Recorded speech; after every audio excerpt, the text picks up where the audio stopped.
Hello， 大家好，我是张伟崇，欢迎来到 AI 办公赋能课堂。本节课呢，我们来学习 AI 智能无损放大图片，不用担心素材差啦。制作 PPT 时，经常会遇到这样一种情况，必须使用特定的实拍图片，因为是自家的产品或公司，图片呢不能够随便替代。但是图片呢又非常的模糊，影响美观度。如何才能够无损放大图片，让模糊的图片变清晰呢？接下来呢，给大家推荐一个非常好用的 AI 工具，就是微软的 Office 插件。那么这个插件呢，可以在微软 Office 的官网当中找到下载的界面，进行下载和安装之后呢，在选项卡当中就可以找到一个 Office Plus 的选项卡，在这里面呢有一个 AI 实验室的选项，然后呢我们可以找到一个图片美化的按钮，点击一下它，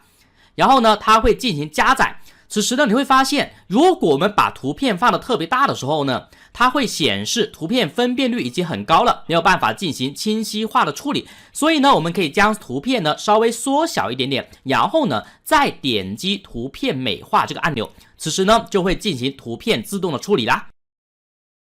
接下来呢，我们一起来看一下处理的结果。左侧呢是原图，右侧呢是美化之后的结果。大家呢可以很明显的看到，经过调整之后呢，图片的清晰度好了很多，而且呢，我们可以通过拖动这边的左右滑杆去看到前后的一个对比，是不是非常的明显？而且呢，图片本身的很多细节呢都保留了下来。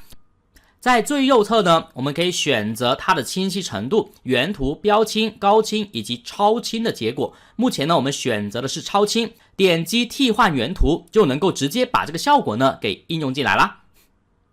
我们来看一下前后的对比，这一个呢是放大之后的图片，这一个呢是原版的图片，清晰度是不是大大的增加了呢？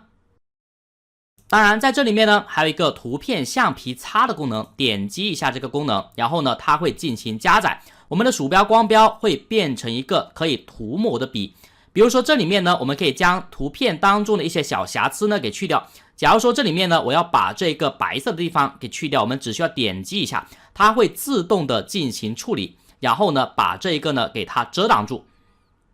点击替换原图就可以把图片当中的某一个元素呢给去除掉啦。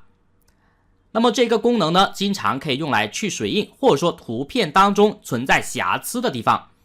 以上呢就是 Office Plus AI 两个工具的介绍啦，你都学会了吗？